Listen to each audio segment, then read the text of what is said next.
আমার বাবা ক্লাস 9-এ মারা যান। টেস্ট ও প্রি-টেস্ট পরীক্ষায় ফেল করি। স্কুল থেকে প্রেসার দিচ্ছিল যাতে এসএসসি না দিতে পারি। আসসালামু আলাইকুম সবাইকে, আমি মোহাম্মদ জাওয়াদুল ইসলাম। আমি এইচএসসি 27 ব্যাচ। আমি এসএসসি দিয়েছিলাম কুমিল্লা বোর্ড থেকে। আমার ব্যাচ ছিল এসএসসি 25। তো শুরুর দিকে আমি যখন ক্লাস 8 থেকে 9-এ উঠি তখন সবারই মোটামুটি একটা আমেজ থাকে যে সায়েন্স পড়বো। তো আমিও সায়েন্স নিয়েছিলাম। তো শুরুর দিকে মোটামুটি সিরিয়াস ছিলাম, পড়াশোনা করতাম, ব্যাচ টেস্ট পড়তাম। তো হাফ ইয়ারলির মধ্যে মোটামুটি একটা রেজাল্ট করলাম। দেন হাফ ইয়ারলির পর আনফরচুনেটলি আমার বাবা মারা যান। তো ওই ইনসিডেন্টের পর থেকে আমি নিজেকে কোয়ারেন্টাইন করে ফেলি। প্রায় 3 মাসের মতো আমি ঘরে বন্দি ছিলাম, মোবাইলে অ্যাডিক্টেড ছিলাম, সোশ্যাল মিডিয়া, গেমস এগুলা নিয়ে সারাদিন পড়ে থাকতাম। তো এজ এ রেজাল্ট যেহেতু পড়াশোনা করিনি, ক্লাস 9-এর ফাইনালে ফেল করলাম। দেন ফেল করার পরেও ক্লাস 10-এ আমার সিরিয়াসনেসটা আসেনি।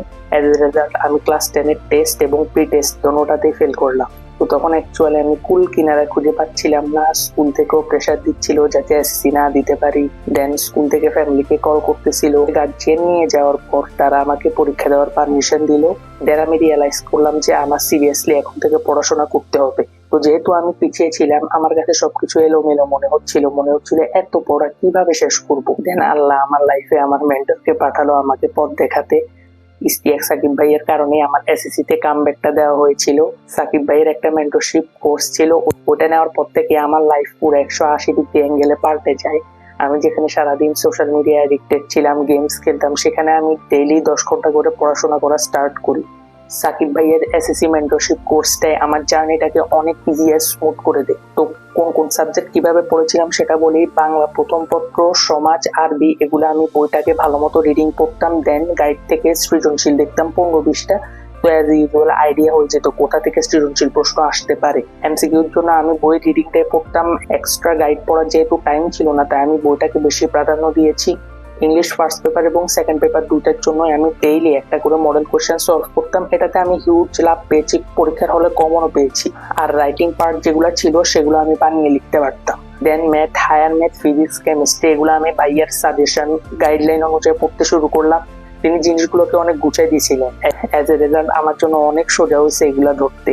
ভাইয়ের সাজেশন থেকে আমি অলমোস্ট 90% কমন পাইছি। তো তোমরা যারা এসএসসি 26 আছো, যারা মনে করছে এখনো পসিবল না, 1 মাসে অনেক কিছু পসিবল, তুমি জাস্ট দরকার একটা প্রপার রোড ম্যাপ আর একটা মেন্টর। যারা ভিডিওটা এখন পর্যন্ত দেখছো, তোমরা আসলে এসএসসি তে ভালো করতে চাও, না হলে ভিডিওটা এতক্ষণ দেখতে না। তোমাদেরকে বলবো চ্যানেলটাকে সাবস্ক্রাইব করে নাও। আমি কিভাবে 1 মাসে কোন স্ট্র্যাটেজি মেনটেন করে সাকসেস হয়েছি সেগুলো এখানে শেয়ার করব। কোনগুলো আমি ভুল করছি, কিভাবে তুমি পড়লে 1 মাসে জিপে 5 পাইতে পারবা, অনেক দারুণ স্ট্র্যাটেজি শেয়ার করবো এই চ্যানেলে। তো সাবস্ক্রাইব করতে ভুলবা না। এবার থেকে এই চ্যানেলে রেগুলার কন্টেন্ট আসবে। তোমাদের যাদের কোনো কোয়েশ্চেন বা সমস্যা আছে তারা নিচের কমেন্ট বক্সে জানাতে পারো। আমি অবশ্যই সব কমেন্টে রিপ্লাই করব। দেখা হবে নেক্সট কোনো ভিডিওতে। টাটা।